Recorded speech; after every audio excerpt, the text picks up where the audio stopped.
Нет, я хотел просто ответить на возражение Андрея Львовича относительно вот того, что здесь нет ущемления суверенитета, как бы. Потому что на самом деле, ну, я об этом сказал, хотя я, например, не услышал контраргументов. Я услышал только ссылки на существующие нормы, да.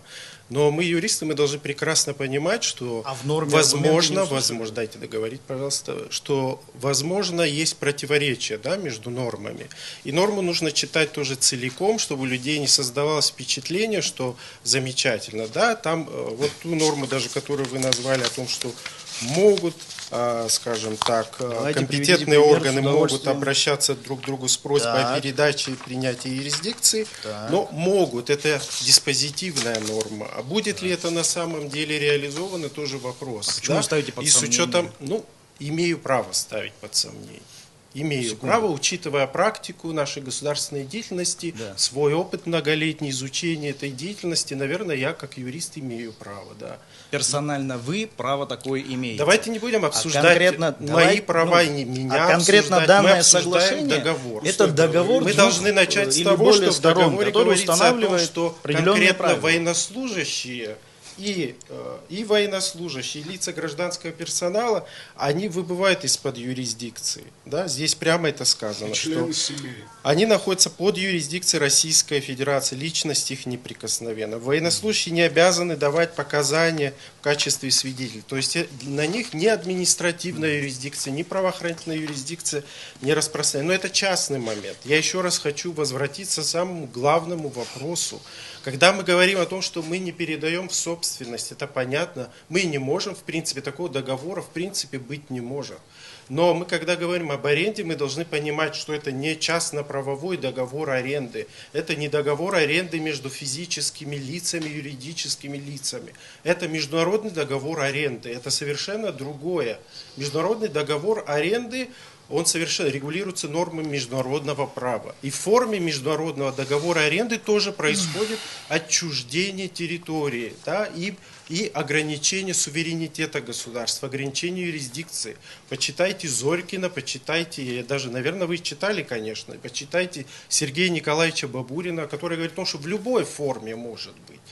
Российская Федерация не допускает, например, да, но почитаем обязательно что-нибудь освежим в своей памяти, тем более ваш опыт. Обязательно надо освежать, потому обязательно что освежим.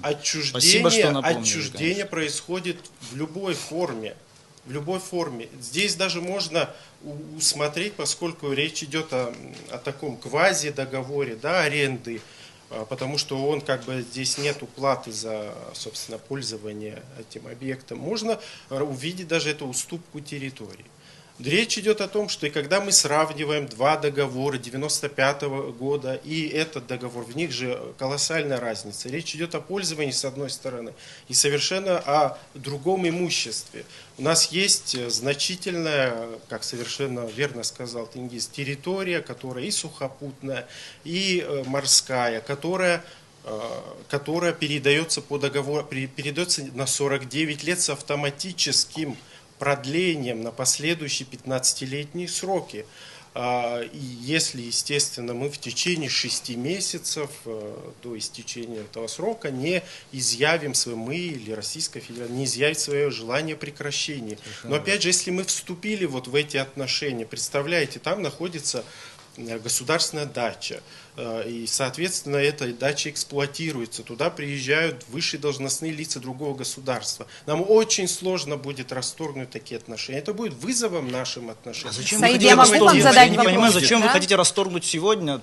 Сегодня мы не хотим расторгнуть, мы хотим вернуть к определенной стадии, когда мы можем открыто и не кулуарно обсудить. Да, мы сейчас закрыто и кулуарно обсуждаем? Мы говорим о обсуждении договора, да, самого текста договора. Вот текст сейчас передо мной, мы уже обсуждаем постфактум то, что произошло. Да. Мы, к сожалению, не Еще не произошло, договор не ратифицирован. Но договор, содержание договора, мы не можем в него вносить свои коррективы и так далее.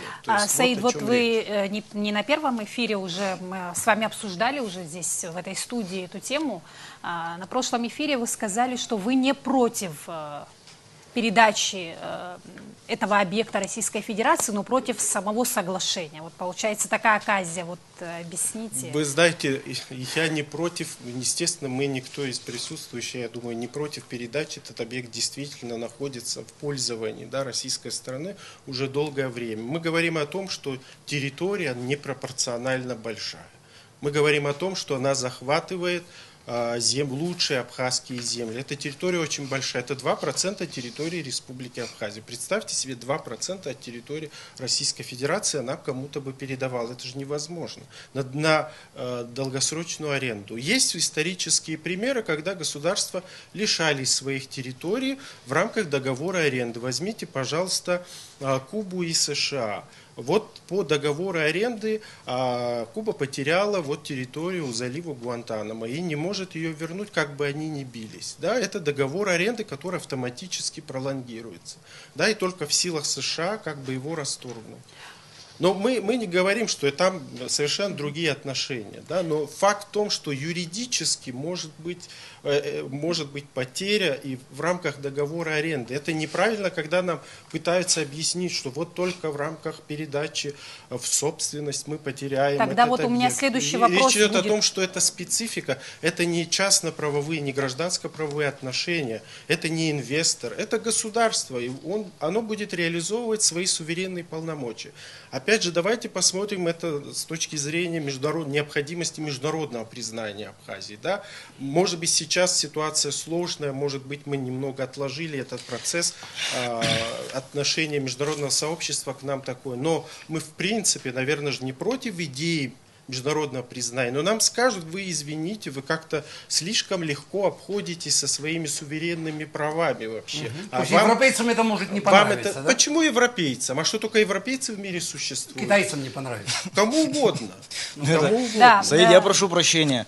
Вот вы сказали, ваш богатый опыт юриста. Я не говорил богатый. Он большой, богатый опыт юриста. 15 Он лет. может напомнить вам, какие конкретно статьи Конституции нарушает это соглашение, Конечно. чтобы мы с вами проговорили? Конечно, у меня же есть экспертиза, она общедоступна, она в официальных источниках, конечно, не публиковалась. Но... Значит, она не общедоступна у нас. Нет. На Фейсбуке она висит. Значит, я думаю, что это вполне общедоступно. Не знаю. А что, конкретные в статьи рамках Фейсбука, Конституции. что ли? Вы свои экспертные заключения должны были дать в Конечно. администрацию президента Абхазии. Конечно, Нет, я их хочу не услышать передал. конкретные Я их статьи передал, Конституции. в парламент передал. Саид, прошу вас, напомните конкретные статьи Конституции, чтобы мы Самое глянули. главное, я вам сейчас скажу об этом. Давайте.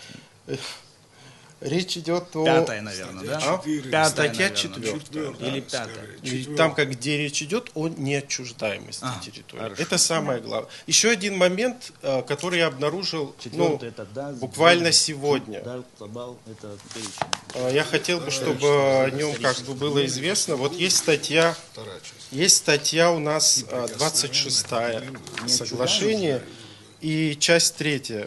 Я зачитаю. Прошу прощения.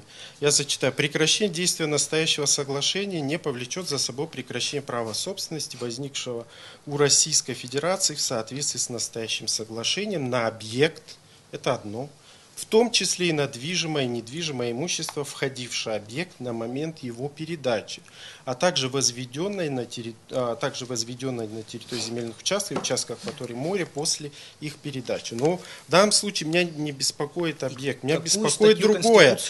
Движимое, я скажу. Да, внимательно слушаю. Да, я скажу. Но у нас движимое и недвижимое. В соответствии с Гражданским кодексом к числу недвижимого имущества относятся леса и многолетние насаждения. То есть это вот пицунская сосна, которая у нас.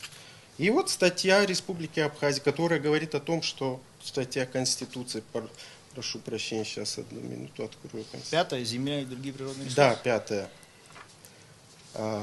Земля и другие природные ресурсы являются собственностью народа, используются и охраняются как То есть там основа противоречия вы нашли, получается? Безусловно, вопросы владения, да. Мне кажется, что это очень серьезно, поскольку, вы знаете, я не думаю, что это специально было сделано. Получается, что, исходя из вот этой нормы, получается, что вот многолетние насаждения, они переходят в собственность Российской Федерации. Это мне не кажется, что это сделано специально.